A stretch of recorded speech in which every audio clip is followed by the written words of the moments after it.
নমস্কার। আজকের এই তথ্যভিত্তিক বিশ্লেষণে আপনাদের সবাইকে স্বাগত। আজ আমরা এমন একটা বিষয় নিয়ে কথা বলতে যাচ্ছি যা নিয়ে সাম্প্রতিক সময়ে বিস্তর আলোচনা এবং বিতর্ক চলছে।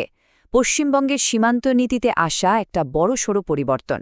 রাজনৈতিক প্রতিশ্রুতি থেকে শুরু করে একেবারে গ্রাউন্ড লেভেলে বা মাঠে ময়দানে এর প্রয়োগ, পুরো সিস্টেমটা ঠিক কিভাবে কাজ করছে আর এর পেছনে ঠিক কী যুক্তি তুলে ধরা হচ্ছে, আজকের আলোচনায় আমরা তার একটা একেবারে বস্তুনিষ্ঠ আর সুস্পষ্ট চিত্র আপনাদের সামনে তুলে ধরব।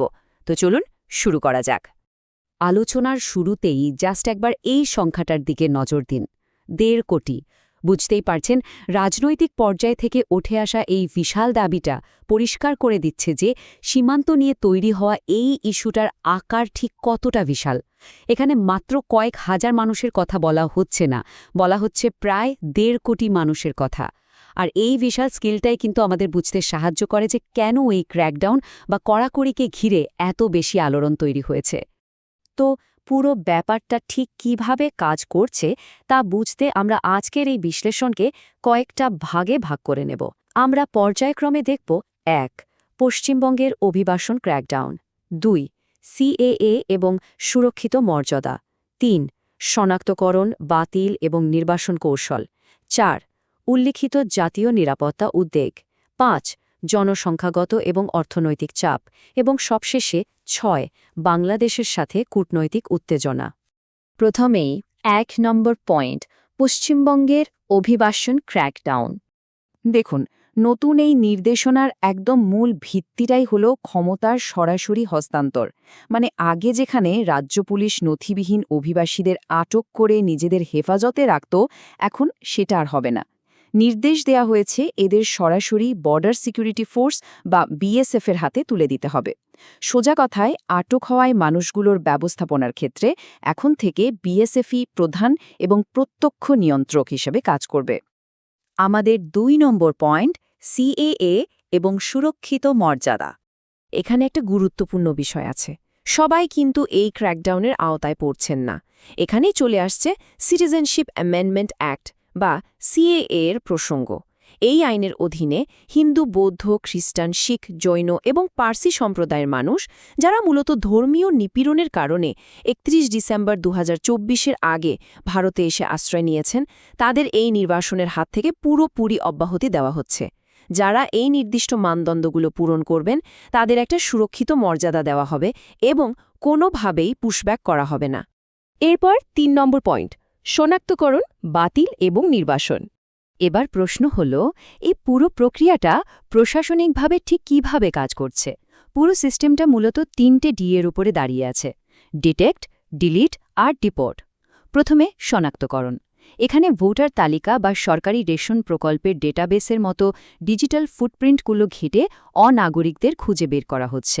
দ্বিতীয় ধাপে বাতিলকরণ। সরকারি নথিপত্র থেকে তাদের নাম পাকাপাকিভাবে মুছে ফেলা হচ্ছে এবং আধার কার্ডের বায়োমেট্রিক্স একেবারে ব্লক করে দেওয়া হচ্ছে, যাতে তারা নতুন করে কোনো পরিচয়পত্র বানাতে না পারে। আর একদম চূড়ান্ত ধাপে নির্বাসন। এদের সরাসরি বিএসএফের কাছে হস্তান্তর করা হচ্ছে, যাতে সমন্বয়ের মাধ্যমে বা একেবারে তাৎক্ষণিকভাবে পুশব্যাক করে দেওয়া যায়।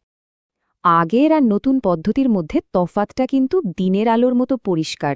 আগে কি হতো জানেন? রাজ্য পুলিশ কাউকে আটক করলে সেই ফাইল বিদেশ মন্ত্রক ঘুরে কূটনৈতিক চ্যানেলে আলোচনা হতে হতে বছরের পর বছর আটকে থাকত। একটা লম্বা আমলাতান্ত্রিক জট তৈরি হতো। কিন্তু নতুন ব্যবস্থায় এই দীর্ঘসূত্রিতাকে পুরোপুরি বাইপাস করা হয়েছে। এখন রাজ্য পুলিশ থেকে সোজা বিএসএফ আর তারপর সরাসরি সীমান্ত দিয়ে পুশব্যাক। মানে বিদেশ মন্ত্রকের এখানে আর কোনো হস্তক্ষেপই থাকছে না। আমাদের ৪ নম্বর পয়েন্ট, উল্লেখিত জাতীয় নিরাপত্তা উদ্বেগ। এখন স্বাভাবিকভাবেই প্রশ্ন ওঠে, এই কঠোর পদক্ষেপের পেছনের যুক্তিটা কি? রাজনৈতিক মহল থেকে বেশ কিছু গুরুত্বপূর্ণ জাতীয় নিরাপত্তা ঝুঁকি দাবি করা হচ্ছে। এর মধ্যে উল্লেখযোগ্য হল কট্টরপন্থী সংগঠনগুলো, বিশেষ করে জামাতুল মুজাহিদিন বাংলাদেশের মতো নেটওয়ার্কের বিস্তার। দাবি করা হচ্ছে যে গবাদি পশু, জাল নোট, অস্ত্র বা মাদক চোরাচালানের মতো আন্তঃসীমান্ত অপরাধ থেকে আসা কালো টাকা দিয়ে সন্ত্রাসে অর্থায়ন করা হচ্ছে।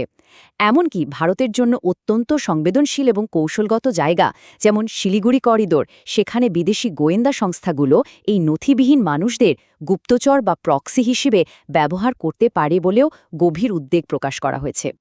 এবার আসছি ৫ নম্বর পয়েন্টে, জনসংখ্যাগত এবং অর্থনৈতিক চাপ। বিষয়টা শুধু জাতীয় নিরাপত্তাতেই আটকে নেই, এর সাথে জড়িয়ে আছে স্থানীয় অর্থনীতি আর জনসংখ্যার কাঠামো। দাবি করা হচ্ছে এই বিপুল সংখ্যক মানুষের উপস্থিতির কারণে রাজ্যের স্বাস্থ্যসেবা, শিক্ষা বা আবাসনের মতো জায়গাগুলোতে সাংঘাতিক চাপ পড়ছে, কারণ অনেকেই অবৈধভাবে সরকারি ভর্তুকির সুবিধা নিচ্ছেন।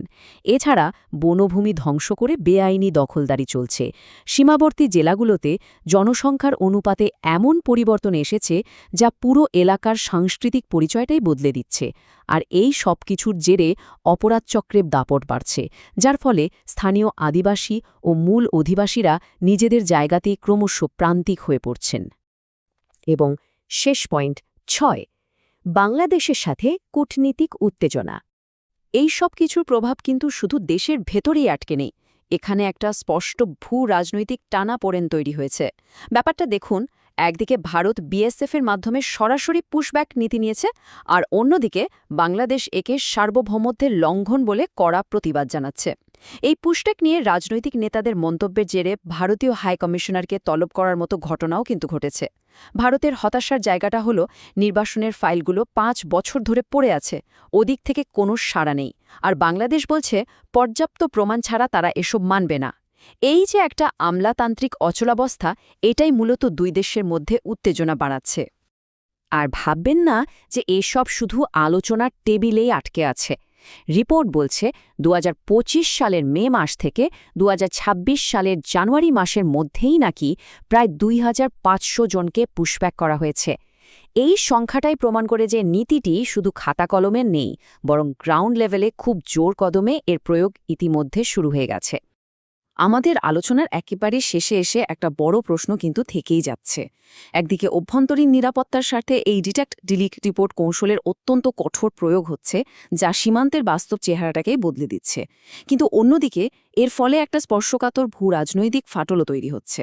শিলিগুড়ি করিডোরের মতো গুরুত্বপূর্ণ জায়গা নিরাপত্তা এবং আগামী দিনে ভারত-বাংলাদেশের দীর্ঘমেয়াদী সম্পর্কে এই পদক্ষেপটি কীরূপ প্রভাব ফেলবে, এই প্রশ্নের উত্তর হয়তো সময়ই বলবে। তবে এর প্রভাব যে সুদূরপ্রসারী হবে এবং এই অঞ্চলের ওপর দীর্ঘস্থায়ী ছাপ ফেলবে, তা নিয়ে কোনো সন্দেহই নেই। আজকের বিশ্লেষণ আমরা এখানেই শেষ করছি। সাথে থাকার জন্য ধন্যবাদ।